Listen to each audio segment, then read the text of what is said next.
What's up, Ram Nation? Ryan Keating alongside is my colleague Cameron Irvine here for another edition of RamSports.net's Ram Talk.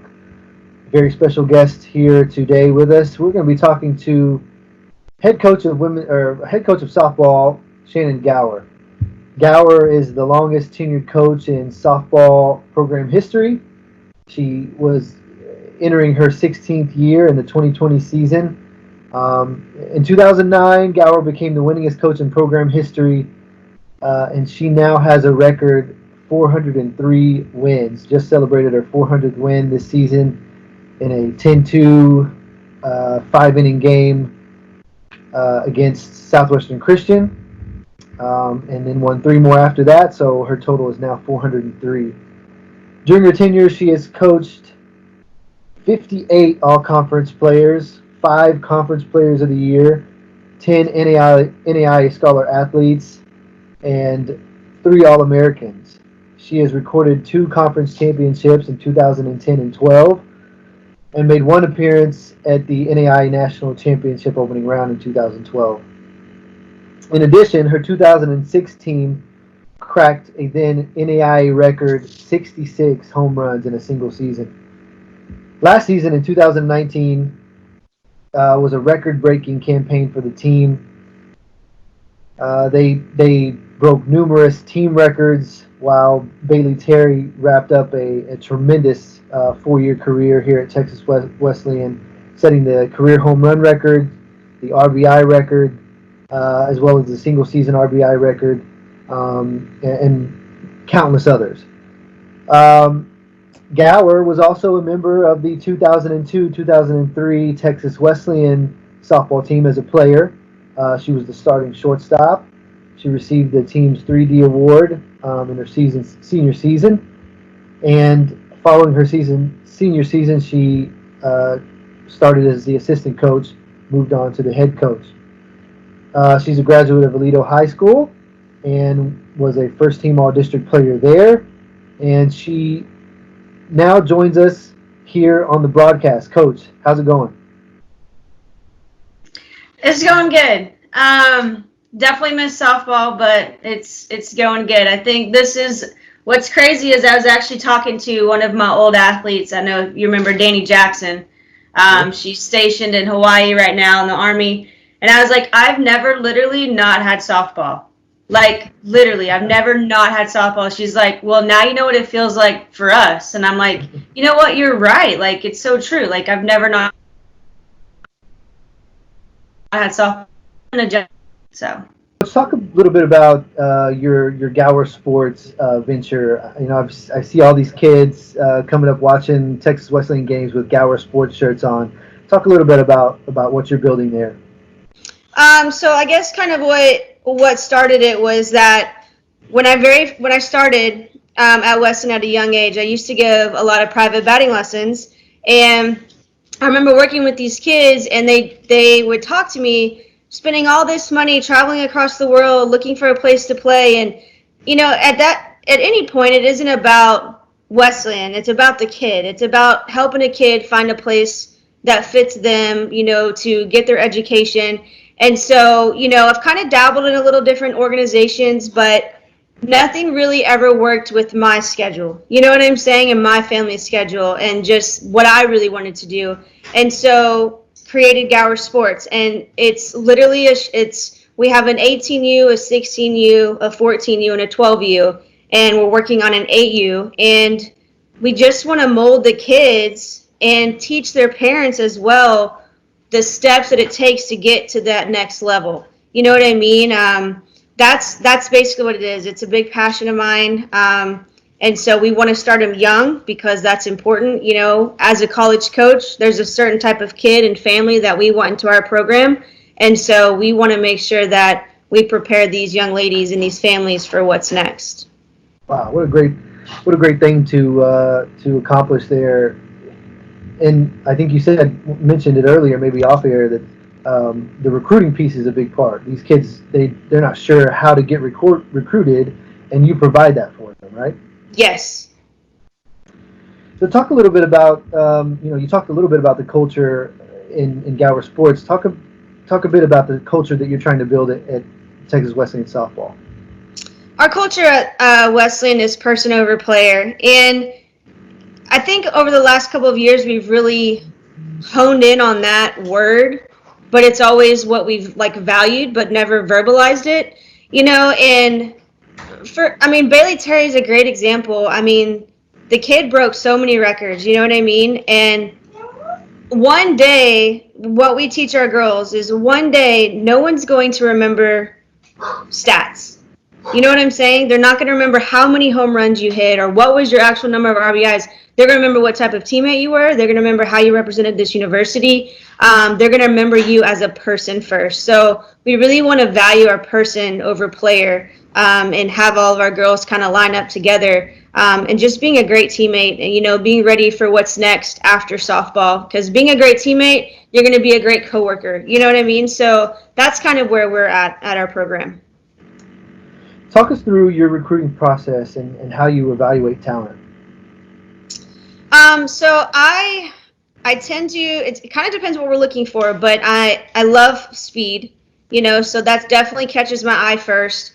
A big bat catches my eye, and I love lefty hitters. That's what I tend to kind of really flock towards. But typically we go off of a lot of sometimes word of mouth. When you are out recruiting and you have connections with other college coaches, and maybe they know you're looking for something, but they don't have money. There's a lot of other college coaches that also want just a kid to find a place to play. So we go watch a kid, and then we talk to the select coaches or the high school coaches. But we go off of what we know is going to be a void in our upcoming seasons, and we go to try to find that first, and then we fill from there, if that makes sense.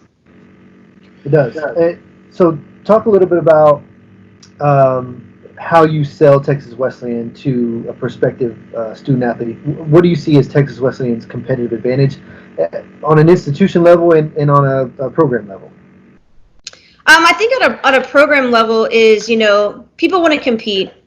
We're a competitive conference. I feel like we are a competitive team. We provide a family atmosphere. We ultimately want what's best for the kid, day in and day out. And I think that's important. They're just not a number for us. But as far as just in general, we do well because we're academically prestigious. You know what I'm saying? We're in the heart of DFW, and that really helps us as far as softball because so many showcases flock to DFW, and so we get a good pull from that too. So there's not a lot of NAIAs in the state of Texas. You know what I'm saying? Remotely close. So I think those little factors definitely help us. Coach, the chants in the dugout, the long marathon tournaments, the rolling coolers. There's so much to like softball culture that makes the sport so special. How do you see softball culture and what an impact it's made in your life? It's my life. Like I was telling Ryan earlier, I've never not had softball. It's what I grew up on. I feel like it's just instilled in every ounce of me as far as how I respond to things, discipline, just my mindset. It's ball. So me having to adapt without it, I was talking to my family the other day and I was like, softball, I guess, was my hobby. I don't have any hobbies, and so I took up hiking. You know what I'm saying? So it's been my life. So it's all I know. But you are hiking now. I've seen some pictures. Oh yeah. Yeah. It's hard. When did that start? Did it start in quarantine? Yes. Yes. Had to do something. Wow. So, Coach, when watching you coach and work with the athletes, and I think one of the most intense moments is the hand waving around the bases. You're a different person when you're waving people around the bases. Yes. What does that feel like? When you've got an athlete that has just changed the game, right? And you are just telling them to go. Oh, it's so much fun. The hand waving thing, I get heat for that all the time because I really need to be recorded, but I can feel it. Like my arm is going 90-0. Like my shoulder's sore afterwards. But I always know like the next day if we've scored a lot of runs because I feel it in my shoulder. That's what's crazy. But that's to me the most exciting. I'm an offensive coach, so I like to put pressure on the defense. I like something just as little as stealing a base or, laying a bunt down and moving runners or getting safe on a bunt, So that to me is the most fun part of the game is, getting runners in. That's where the adrenaline comes in for me. Did any of your pitchers ever leave the mound with an ice bag on their shoulder and you also left with an ice bag on your shoulder? Did that ever happen? No, I probably should.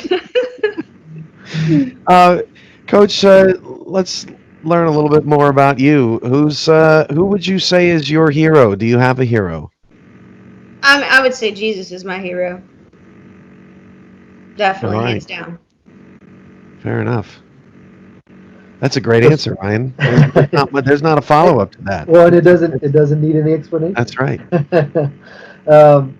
Coach, talk a little bit about Felix Esparza and what are his strongest traits and his personality and what he brings to the program.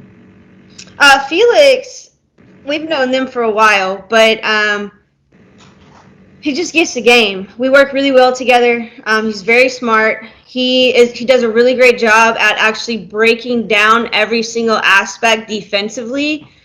He does our defensive stuff, and he calls pitches for our girls and stuff like that. And he's passionate. He's passionate. This isn't his only job. He's also a firefighter, so he sacrifices a lot of time, especially during spring, to come out and work with the girls and work with the program. But he's been one of our best assets beside me. Like it's the best person I've worked with alongside at Wesleyan. So I've been very blessed to have had him this long. As we mentioned earlier, you've been the longest tenured softball coach in program history. What is it personally to you about Texas Wesleyan? What makes you keep coming back each year? I think I definitely like the people.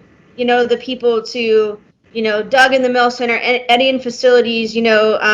All the different people across outside of the sports realm that I've connected with. But it's the girls. The girls definitely make you want to come back, and it's unfinished business.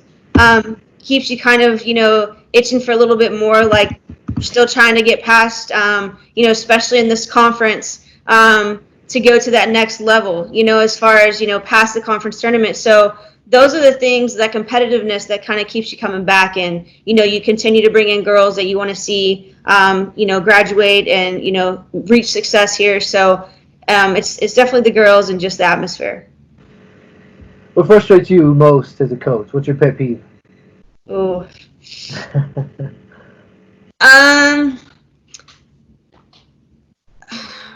Probably kids not working hard, just kind of going through the motions, or and you can kind of tell, but they can probably get by, if that makes sense. I don't know.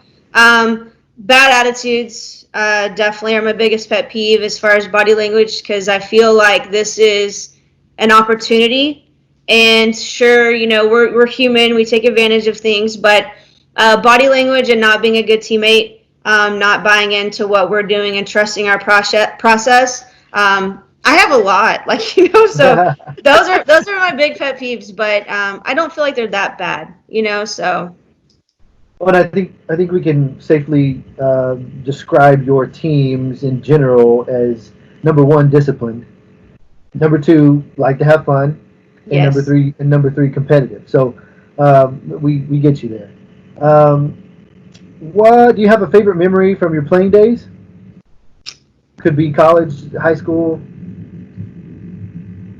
I don't know if I have necessarily a favorite memory moment. I think the thing that I remember most is just literally being on the field with your teammates and all working towards a common goal. Especially when it's a tight ball game and you come out with a win. You know what I mean? Those, just the days in and days out of being an athlete with the people that you've worked with together, are are memories that I'll never forget. Those are some of my best friendships. So I would say those are my best memories. Coach, you've been in the dugout with your team for what 17 years since you played. Do you still does it is it just different now than it was maybe your first couple of years coaching? I mean, how often do you still wish you could go out there and do it yourself? I mean, how has it changed, and how have you kind of evolved in the last 17 years? How do you see that? I mean, the game to me constantly changes, so there's definitely things that are different. Do I wish that I could still go out there? Yes, that would be amazing. There's times where I just want to get like fired up in the dugout and do those goofy little dances or whatever. But at the end of the day, I have to stay professional. So, no. I mean, I feel like I change and grow every year. I think if you're not changing or growing, then you're not adapting. You know what I mean? You have to, because you're going to have a new round of kids come in. You've experienced something in your program that you've never experienced before, even after 17 years. So there's always some type of change, and I don't feel like, I mean, you have your concrete things, but I think we're always changing. I think that's so cool. So. Night games or day games or tournament versus series? What do you prefer? What's your element? I definitely like a tournament because, I mean, you're battling for like an ultimate winner against multiple people. I think that's the coolest thing. But I love it all. I just like to compete. I love night games. I think being under the lights is an awesome feeling, especially when you get your fans there. But I like a tournament series feel for sure. Those are my favorite. If you only had one show to binge for the rest of your life, what would it be? I just like a couple years ago got into Grey's Anatomy, and I would probably pick that one because it's like 15 seasons. So that would take some time. It would take some time to get through that. Yeah. Yeah. Do you prefer movies or music? Ooh. Depends on the day. If I'm trying to get like hyped up, definitely music. If I'm trying to chill, movies. What was the last concert you went to? Justin Timberlake. Wow. When was that? I think that was like a Super year Bowl? ago. No. I work at Wesleyan. Come on now. How was it? It was Did you awesome. have like front row seats? No. I had back row, but I could still see him on the screen. But it was cool. It was definitely cool. Coach, if you could switch jobs with any coach for a week, we've been asking this question to all the coaches, and there's a consensus out there. She's not going to pick the consensus. She's going to be better than that. If you could switch jobs with any coach for 1 week, which sport would it be? I wonder what everyone else is saying.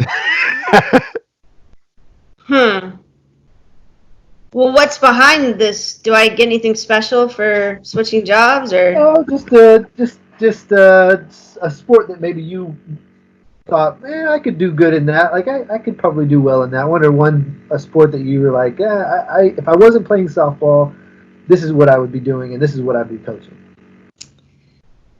I would probably say track because I ran track. So that would be about it. But I would still have Nat help me with everything. And I like to be outside, and I think running is can be intense. So I would pick track. Well, Cameron was what right. everybody else pick? You didn't pick the consensus. Everybody wants to be the golf coach. Oh, that's a good one. Yeah, they get to go on some cool trips. Can't change your answer now. Yeah, you're right. I would pick track. That's awesome. All right, you have an in-home chef for 1 day. What are you ordering for breakfast, lunch, and dinner? Ooh. I don't know.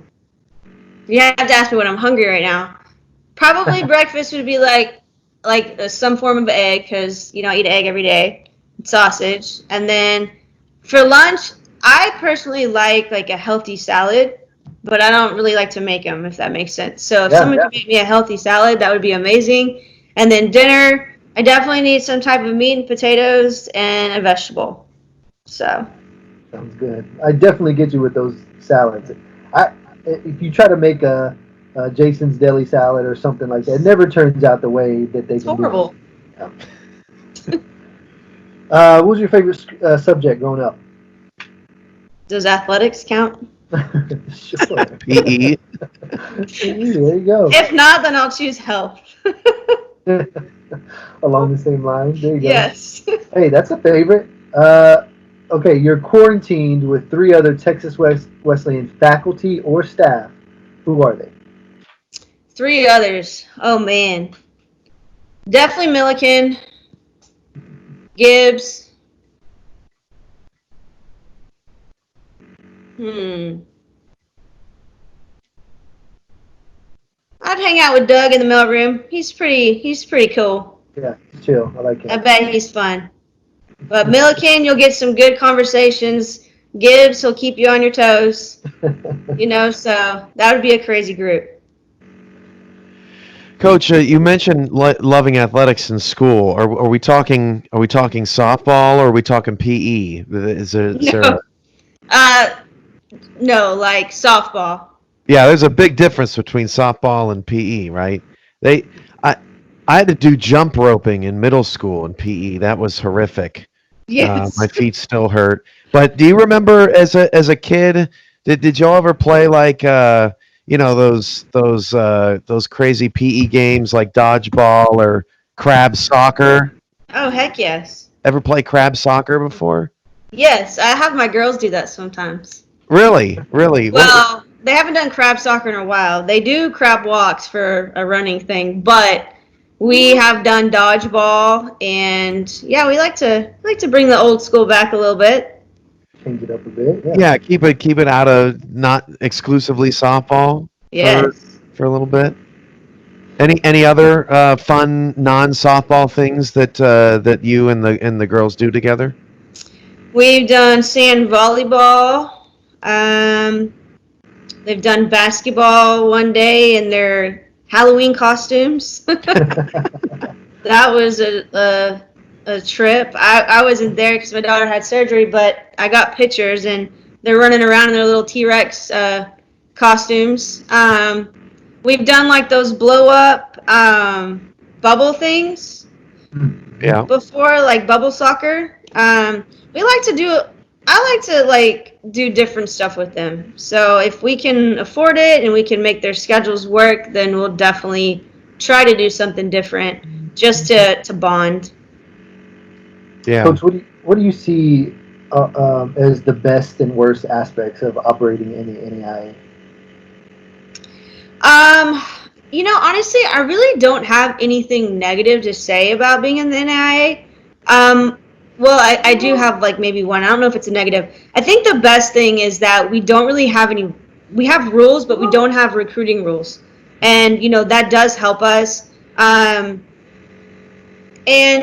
think that also helps for you trying to do something individually outside of just Wesleyan. You know what I mean? Like if you want to give lessons or whatever it might be.